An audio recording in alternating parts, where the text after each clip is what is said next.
नमस्कार. आपला आवाज न्यूज मध्ये मी संदीप जाटार आपल्या सगळ्यांचं स्वागत करतो. खरं तर आपल्या स्वतःची जमीन किंवा आपल्या स्वतःचं जर काही क्षेत्र असेल आणि त्या क्षेत्रासाठी कोणतरी असं जे नेते मंडळी असतील किंवा काही स्थानिक लोक असतील आणि त्या हट्टाने किंवा दांडगाव्याने ते आपल्या स्वतःच्या क्षेत्रातून रस्ता काढायचा प्रयत्न करत असतील आणि आपल्यावर अन्याय करत असतील तर कोणताही माणूस गप्प बसणार नाही. आणि आपल्या स्वतःच्या क्षेत्रासाठी वडूज शहरासारख्या रानमाळ्याच्या शिवारात दिगंबर शिंगाडे नावांच्या व्यक्तीला आत्मदहन करावं लागतंय. त्यांनी आत्मदहनाचा इशारा का दिलाय या संदर्भात आत्मदहनाचा इशारा दिला गेलाय.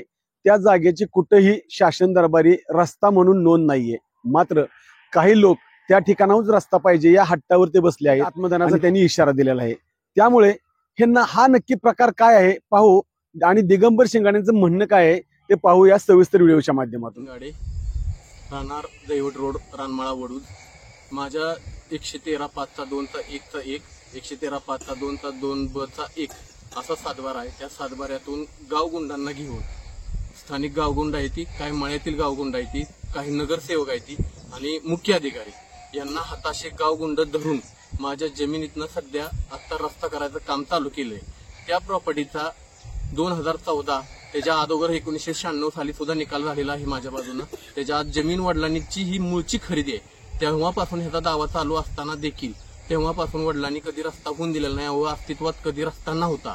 आणि असेच मोजणी ऑफिसचं पत्र असताना देखील येथील स्थानिक गावगुंड, नगरसेवक आणि मुख्य अधिकारी ही दंडीलशाहीने मोठ्या प्रमाणाचा 20 फुटाचा रस्ता माझ्या शेतातून काढायचं काम आता सध्या चालू केलेलं आहे त्यांनी. म्हणून मी सदरचं आत्मदहन दिनांक 18/7/2025 रोजी राहत्या घरी सहकुटुंब, माझी बहीण, भाचा, माझी 2 मुलं आणि पत्नी यांच्यासह करणार आहे. असं निवेदन मी मुख्य अधिकारी, तहसीलदार, DYSP आणि पोलीस स्टेशन यांना दिलेलं आहे. जर याच्यावर कारवाई नाही झाली तर मी राहत्या घरी आत्मदहन करणार आहे. या जबाबदार इथले स्थानिक गावगुंड, मुख्य अधिकारी, नगरसेवक आणि प्रशासन जबाबदार राहील.